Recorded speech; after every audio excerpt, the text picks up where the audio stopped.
Hi, I'm Kathleen Jade with Natural Health Advisory, and I'm here today with Dr. Rian Shah. Hi, Dr. Shah. Hi. Dr. Shah is a naturopathic doctor, and I'm here in her office at Cascade Integrative Medicine, and I'm so excited to be here again with you. I'm really happy to have you here. Thank you.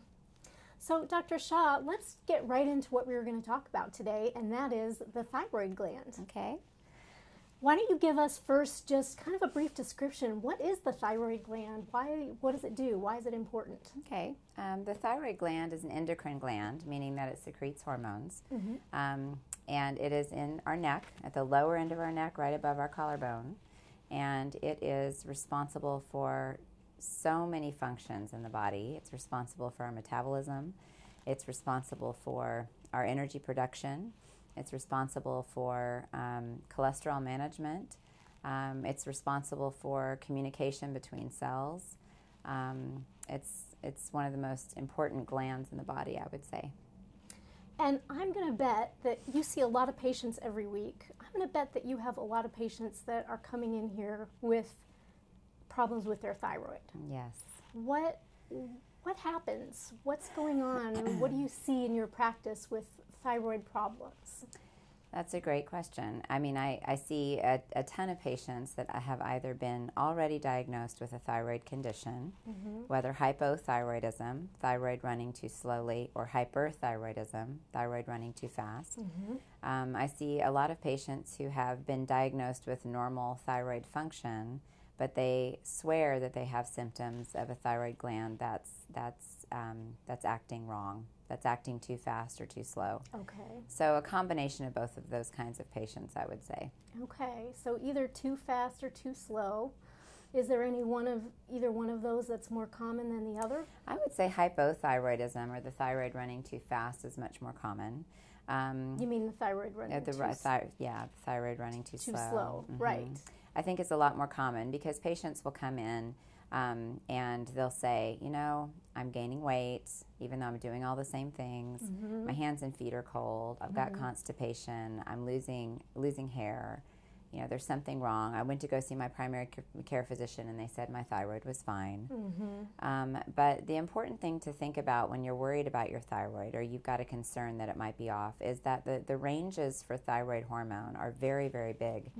And it's really important that we're not just making sure that a number falls within a range, but we need to look at that number and compare it to how you're feeling, and really be able to identify whether or not that number is where it should be for you. I see. So anyone within that range can be having symptoms of thyroid dysfunction, whether too high or too low. What are some of, let's just take low thyroid, for example. You mentioned a few of the symptoms, being cold, gaining weight when you're still doing things relatively the same. What are some of the other common symptoms of low thyroid function? Mental fogginess. Hard time kind of following a train of thought from A to B to C. Memory issues. Depression is a big one as well. Low libido. And then I see people on the other side of the spectrum, you know, that are having heart palpitations and jitteriness and dry skin and frequent bowel movements. And for those people, often we see a thyroid that's running too quickly. Okay.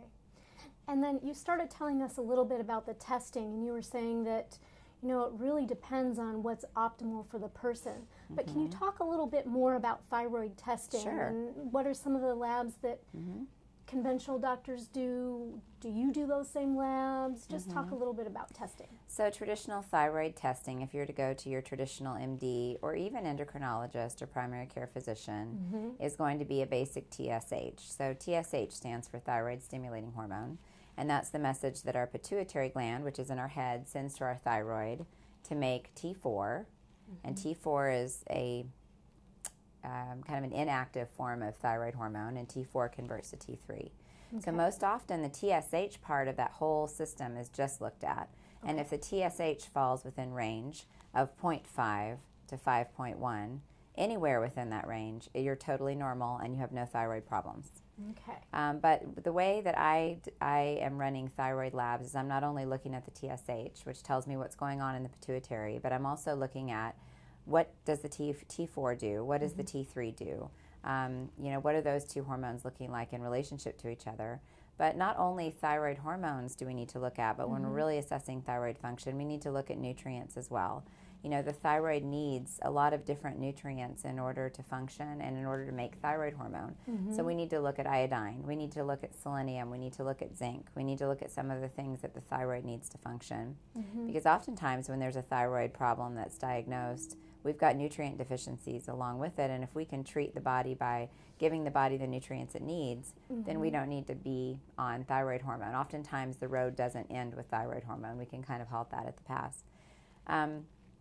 Another really important thing to understand when you're thinking about thyroid function as well is food sensitivities. You know, we've got 80% of our immune system in our gut, and when we're eating foods that bother us, that our body doesn't like, that we're having some sort of reaction to, that can also really affect the thyroid.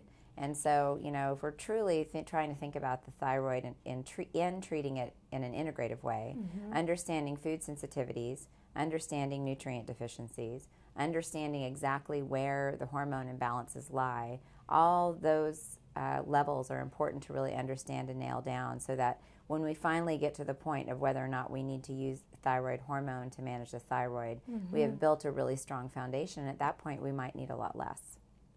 Agreed. Yeah, I think that's really important. And the food sensitivity issue, I was wondering if you could just explain to our listeners a little bit more. You mentioned that a lot of our immune system is in our gut, but some of our listeners might not realize what the immune system has to do with low thyroid or high thyroid function. Yeah. Can you talk a little bit more about that relationship? Sure. So many of our thyroid hormone binding sites are in our intestine, especially for T3. We've got a lot of binding in our intestine for T3 hormone. And so when we've got food sensitivities will cause inflammation in your intestines. Okay. Whether or not you know that or not, whether or not you're experiencing digestive problems or bloating or gas or whatever, it can even be on a cellular level that it's causing this inflammation. And what that inflammation does is it causes these cells in the intestine that are supposed to be stuck together very tightly to get loose. Okay. And it causes proteins from food to get released into the bloodstream that should be coming out through the stool. And when that happens, it causes an inflammatory reaction to the body. It calls in the troops to say, hey, there's an invader here. And that's how the immune system gets sort of lined up along the intestine to protect itself. And when that happens, it disrupts thyroid function because the body gets so pulled away doing something different, having to focus on something differently. And with the inflammation in the intestines, we don't get that thyroid binding the same way. Yeah. And so the intestinal part of all of this is really core. Interesting. Very interesting. I'm sure some of our readers that'll be new information for them. Yeah, probably. Let's also go back just a little bit to the nutrient deficiencies. I want to talk about that just a little bit more because that's another really interesting part of this. You mentioned some specific nutrients that are really key for the thyroid, like iodine and selenium and vitamin zinc, vitamin D. Are there any of those nutrients that you regularly test for or screen for, or any specific nutrients that you find a lot of people with thyroid issues have deficiencies in? Yeah, so I routinely screen all my patients for vitamin D deficiency because I find that literally 98% of my patients off the street who are even taking vitamin D supplementation have very, very low vitamin D to the point where their body doesn't have what it needs to really function well. Yeah. So vitamin D for everybody without a doubt. Okay. I am also pretty much drawing everybody's iodine, and what I'm noticing is there is an across-the-board iodine deficiency that is pretty shocking. Iodine is so necessary for that, making the T3 from the T4. And so when we have those deficiencies, it makes it near impossible for the thyroid to function well. The other component that I don't think I really touched on when we're talking about thyroid labs specifically is that not only are we looking at TSH, free T3, your free T4, looking at your thyroid hormones, but we also need to make sure there's no antibodies to the thyroid. And that's something that's not very often measured. But if we see antibodies to the thyroid, that indicates that there's more of an autoimmune thing going on with the thyroid. And that's very, very common to even have normal thyroid hormones, but to have antibodies that are elevated. And when we have antibodies that are elevated, that's a warning sign that there's something going on in there that we need to address. So it's important that those are drawn as well. That is a really good point. I've actually read some recent studies that talk about how a lot of people that have high levels of thyroid antibodies, their bodies are attacking the thyroid gland, or at least making, their immune systems are making antibodies against thyroid tissue, even if it hasn't caused their thyroid hormone levels yet to be abnormal, they can still have symptoms. Absolutely. So, and a lot of people don't realize that, and they wonder, well, my thyroid hormone levels are still normal, but I'm having thyroid symptoms.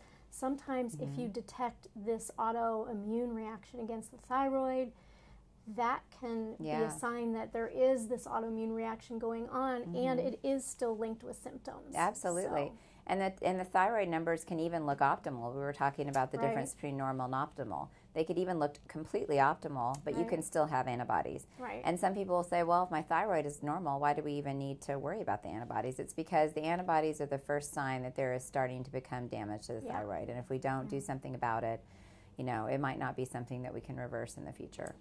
Right. That's a really good point. Once too much tissue damage has happened to the thyroid, can't rebuild it. Can't be rebuilt. Yeah. But if you catch it early, there are things you can do to actually get those antibody levels down and stop that attack on the thyroid. That's right.